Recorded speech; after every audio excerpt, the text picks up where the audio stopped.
Hi, welcome to Comic Talk. I'm Josh, and with me as always here is Drew. And we're here to talk to you about Ant-Man Second Chance Man. This is a new trade that just came out on June 23rd of last month, written by Nick Spencer, with art by Rosanas, and color by Jordan Boyd. Nick Spencer, you probably know him from Morning Glories, possibly Secret Adventures or Iron Man 2.0. I think those are pretty much his most well-known works that he's done so far. I have some experience with Morning Glories. I read a little bit of the Secret Avengers, and that's all I really know of him, other than something that you and I have both read, which was the Jimmy Olsen's Big Day. Was that Jimmy Olsen's Big Day?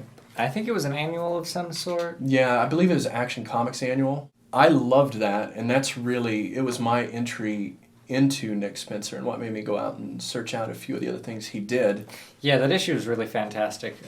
Again, it was an annual, so extra large issue. And going into it, I mean, I'd never heard of Nick Spencer. I'm not a big Superman fan, so a standalone Jimmy Olsen issue didn't really seem like something that I would be into. It turned out to be fantastic. It was really funny. I don't know who did the art on that, but it was really well done. Yeah, I don't remember either. But that being said, that was one of the big reasons I think why we both agreed when we saw that this was coming out to dig into this book, Ant-Man Second Chance Man, as well as just to get a little bit of information about Scott Lang. Being that the new Ant-Man movie's coming out, we thought this would be an interesting book to take a look at and see how it translates and see if there's anything interesting in it, see if we can glean anything about Scott Lang's character. Sure. As I personally wasn't very familiar with Scott Lang.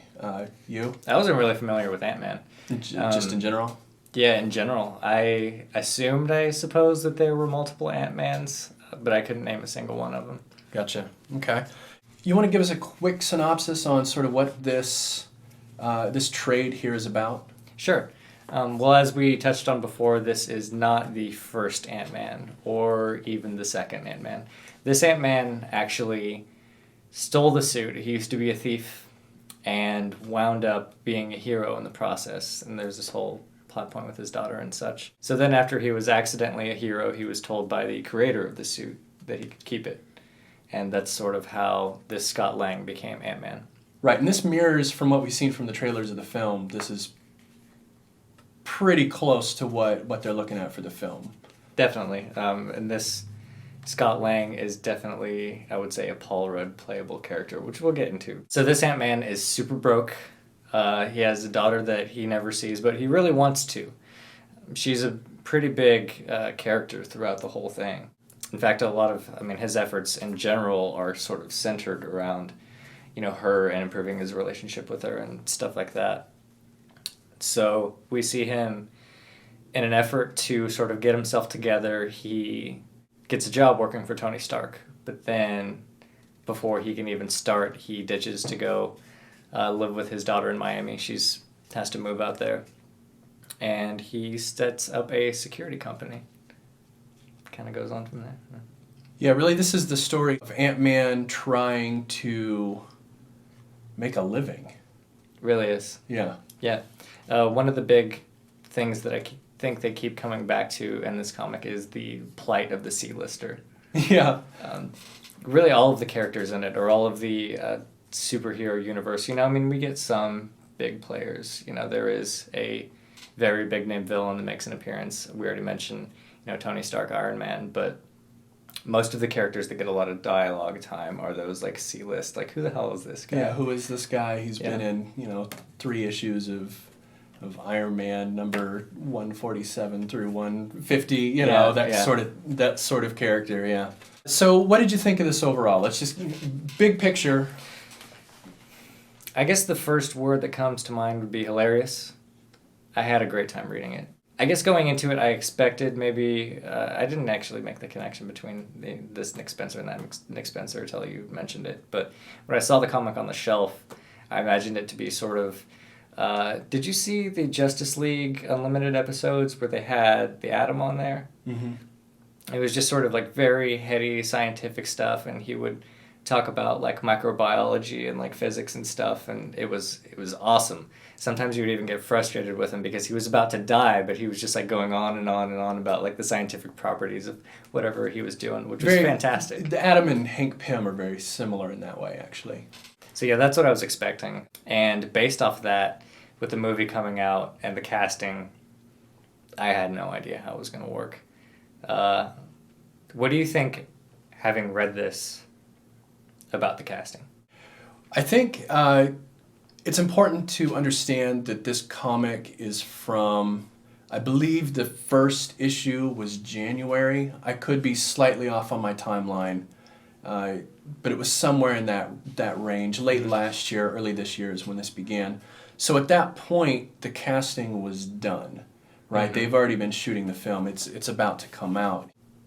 It's a little bit of a chicken and the egg, which came first. I think Nick Spencer was probably pretty privy to what was going on in the film and trying to sort of ape the same tone, although it does have a very Nick Spencer tone to it. So I'm not going to say that it's aping Paul Rudd, but you can tell in my mind as I read this, I had Paul Rudd in my head through the whole thing. His voice sort of narrating it. Right. Mm-hmm. Yeah. There's a lot of inner monologue through this series, which actually provides the large majority of the comedy. You know, most of the comedic moments and the comedic beats aren't even spoken aloud, which is a really interesting approach to comedy in regards to how the comedy is often inner monologue rather than what's being spoken. Although there is a lot of quippy wittiness to his actual spoken dialogue as well. Yeah, as a matter of fact, some of my favorite ones were like some of the ones that were spoken aloud. One of the ones that I had written down was the scene where he's trying to take down the robot, and then he takes it out, and then he walks out of the building, and his daughter's there, and she says, "What was that big thing?" And he's like, "Oh, I don't know, some new art installation or something," yeah. Clearly lying to her. She's like, "But people were running out of the building screaming," and he says, "Yeah, art's supposed to affect you." Yeah. Yeah, there's a lot of good moments like that. I really loved, I think it was the first issue when he's interviewing. Mm-hmm. The entire interview sequence, about every other panel got a really good laugh out of me from his double-printed, double-sided resume yeah. to, you know, Tony giving him shit for wearing his Ant-Man costume to a job interview. He wears it everywhere. Constantly, the whole time. Yeah. He just wears that Ant-Man outfit. So proud of that suit. I don't even know if he owns other clothes. Maybe he's sitting in his apartment watching television in his Ant-Man suit. It's the visual comedy is really good here as well. I got a lot of laughs just out of the little touches of just sort of how poorly put together his life is and how well they demonstrate that in the art. I really got to give it up to the artist for that. The actual drawings themselves are pretty standard Marvel, I would say, mm-hmm. but the cleverness that's portrayed with that style is just fantastic. Yeah, it's like he's this artist is more a visual comedian than a particularly interesting artist from a technique perspective. Right. Like, it's not going to blow your mind, but it'll make you laugh. Right. You know, which I think is perfect, you know, for the tone of the book and everything. Sure. Especially considering there's going to be a lot of readers probably jumping into this book coming from the Marvel Universe world, having the movie coming out. Mm-hmm. I think using somebody who was more maybe off-book in his style may have been off-putting for new readers, whereas this is a really easy entry point for somebody who hasn't read a lot of comics and isn't yet needing, you know, to have things freshened up. They don't have jaded yet. Yeah, they're not jaded with the normal style, so it makes sense to use sort of a more accessible style and then focus more on the humor. And by the way, Rosanas, he's not a very well-known artist. I didn't recognize the name. I had to do a little Wikipedia hunting just to find out what he's done. And it turns out he's mostly focused on things like World War Hulks, Night of the Living Deadpool. He's done a lot of Marvel work. He's got something like 40 or 50 different credits to his name. but it's all just things I either haven't heard of or are very sort of at the edge of Marvel Universe. So interesting work from him. I'd like to see him do some more stuff. Definitely. I really enjoyed it. Hopefully he'll stay on this for a while so we can really see him. Because, I mean, yeah, looking at that list, there isn't anything that he's really stuck with for a while. And, anything like that, I think maybe the first 4 issues or so, which is about all he got with Deadpool, that's kind of just getting your feet going, kind of seeing what you want to do with it. And not to say, that he didn't do amazing work on them, but I think given a year on the same title, I think he could really sort of come into his own style. Yeah, certainly. He's definitely has the imagination. He's an incredible when it comes to framing a scene. Visual storytelling. He's great visual storytelling. Yeah, absolutely. That's definitely the strong point of the art side of this. I'll agree with you. Visual storytelling. This sort of, I think, adds to the character in ways that a lot of people maybe won't even catch. But the fact that he's smiling in like every frame, it just makes you want to like him more, which I think really helps because he's sort of that I want you to like me type of character, and that's why you love him. So I think that was a very nice touch. Just having him the big bright white smile and everything. Sure. Yeah. Scott Lang in this is really a lovable loser. He is. It's really all about a guy who just cannot get his shit together. But it makes you love him. It makes him a more personable character because he has very real problems, and not in the sense of, like last time when we were talking about Catwoman and these people having real problems like, drug addiction and whatnot. This is more like, dude, I gotta pay rent. I also love that he doesn't always do the right thing in this either. There's a lot of moments where it's written to make you think that he's contemplating doing the wrong thing. And then the last minute he's going to change his mind. Right, and he doesn't. Yeah, not always. It happens more than once in here. Not every time, but sometimes. He's not a perfect character. He does make a lot of mistakes, and then sometimes he calls himself out on them as well. He says, maybe I shouldn't have done that, and I really like that about how this is written. It makes him a much more lovable character in that he's not always the paragon that you see in a lot he is of not characters. Infallible by any means. And, as a character, he'll be the first to tell you that. Probably lead with it in conversation at that. Right. Yeah. It's like, hey, I'm Scott Lang, and I'm not perfect, but I am Ant-Man. I'm Ant-Man. I'm not the Ant-Man you probably think I am. I'm also divorced, and he immediately, on the very first page, he's telling you about his flaws. And I feel like most of this book is learning about his flaws. The pop culture references, they are aplenty. Which ones really caught your attention? Because there were quite a few. I really liked, very early on, he's talking about ants. He's trying to explain how his power with the ants work. And he goes through what would normally be a very Hank Pym or really just most superhero characters sort of explanation of his powers. And then he says, well, at least that's what I read on Wikipedia, right? And then he follows that up with a little bit more information, and he says, but that was Yahoo Answers, so I'm not 100% sure. I'm not real sure on that one. Yeah, which again, real people problems. Right. One of my favorite ones, and I think a lot of it was just because the setup for it didn't make sense. But the Zoolander Center for Ants. Oh, clip, yes. Yeah, it was totally out of place. I was hoping that they would use it at some point once I started catching on the pop culture and stuff. But I still didn't predict it in the manner that it happened, but it's glorious. Yeah, that was very Spider-Man. Yeah. Yeah, it was probably the most Spider-Man moment of the whole thing. Maybe if Spider-Man had a concussion. Yeah. You would make that joke. Yeah. Yeah, he doesn't make the best jokes either. No. Which is part of the charm of it, is his jokes are But usually... he thinks they're really good. Yeah, he likes them. Yeah, still got it. Yeah. A lot of this is very quick. There's not a lot of time wasted on the details.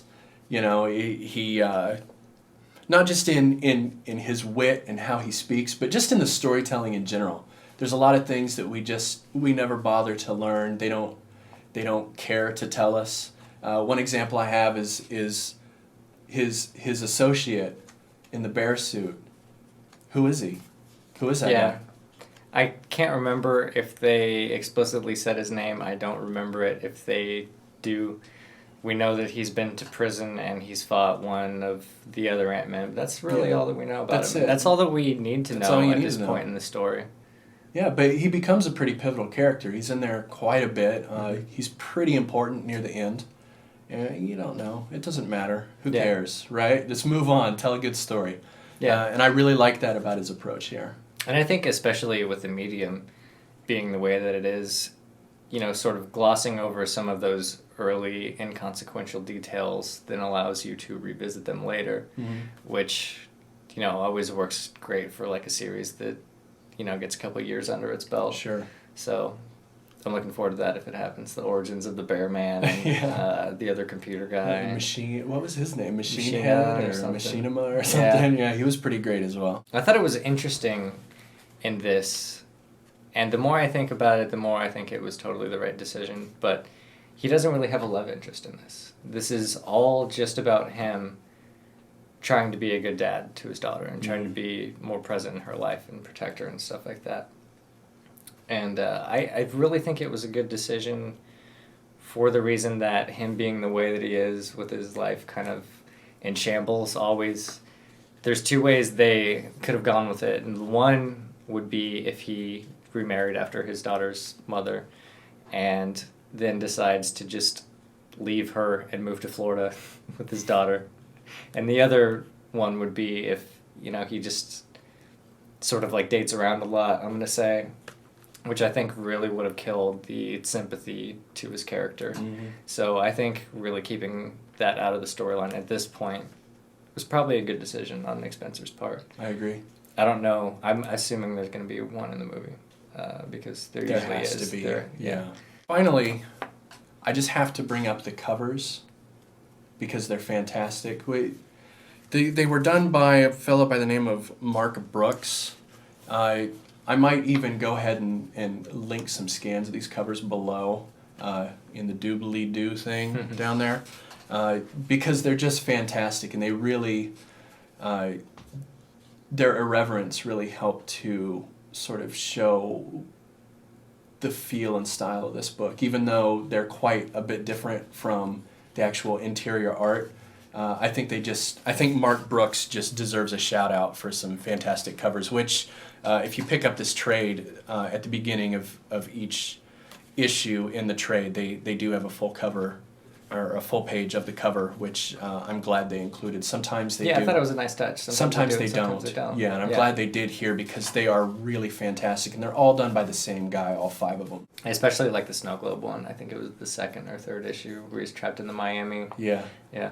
Yeah, that one's great. And I loved is it Miami Vice? The Miami Vice one with him and the bear guy in front of the Lamborghini. I thought that was pretty fantastic as well.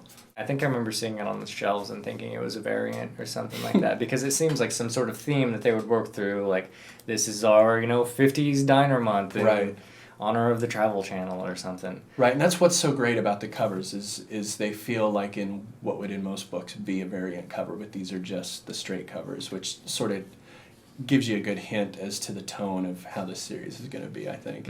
So the back cover says that this one was $16 from Amazon. It was evidently $12. What did you think of the book in general, the binding and all that? It's pretty standard Marvel fare. It's nothing special. For $12, it's a good deal, I think. I don't even remember, does it have anything great in it? Is there anything going on in the back here? That was one of my criticisms. There's not a bunch of bonus footage. Yeah. There's just not. There's, some small pictures of some variant covers that they had, 4 of them. And that's your bonus material. Yeah, okay. The other thing, and again, this goes back to the standard Marvel fare, but DC does it too. I wish they wouldn't. They use the same, like boxing maybe that the comics do, and when they put it together in a trade, like sometimes it makes it hard to read the inside parts. It's a little bit because narrow. it's thicker, so you a little bit more of it is bound together. Yeah. And this has been a problem for years, and I don't know why they haven't figured it out. I mean, it can't be that hard to add another ½ centimeter of paper. Right. But that being said, there wasn't anything that I couldn't sort of work my way around. Mm-hmm. And it is all legible if you're willing to, go like that a little bit. But overall, I would say, yeah, it's a good value for $16. It's an excellent value for $12. Yeah, I think so as well. If you're interested, I think, in the Ant-Man character that we're going to see on screen, this is probably going to be your best entry point. It's the best that I've seen. I don't know that there really is a lot of other Scott Lang stuff. The other most well-known Ant-Man series over the last few decades, really, has been the Irredeemable Ant-Man, which, by the way, is good. It's worth checking out. It's Robert Kirkman, the guy who does Walking Dead and Invincible and some other awesome comics.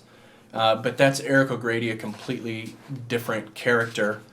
So it really doesn't have much to do with this at all. And you don't see Scott Lang in a lot of stuff. Even when he has sort of historical callbacks, and they say C issue, whatever, it's usually like his guest appearance in something. Yeah, it's somebody else's comic. Yeah, exactly.